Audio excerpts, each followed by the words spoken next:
Но для того, чтобы все равно выражаться, самовыражаться, я завела блог в LiveJournal, в живом журнале. Он называется «Аннушка 369», вот так. Кто-то его считает название эротическим. Я ничего в нем такого не видела, потому что это был единственный возможный вариант, который LiveJournal мне предлагал.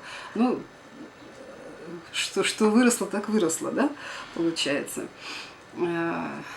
Никакой эротики там нет, там все-таки больше блог, связанный о политике, с политикой, с моим отношением к происходящему. И поскольку я достаточно все-таки откровенно пишу, то где-то, возможно, кому-то покажется информация, которая там помещена, жесткой.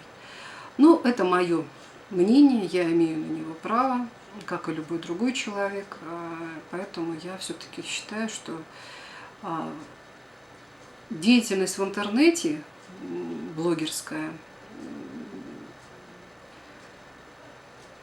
мне кажется, это очень важно, потому что есть возможность на весь мир сказать то, что ты думаешь. И люди узнают твое мнение, будут спорить, обзываться, возможно. Но и ничего страшного. Вот. Как вы правильно, Марина, заметили,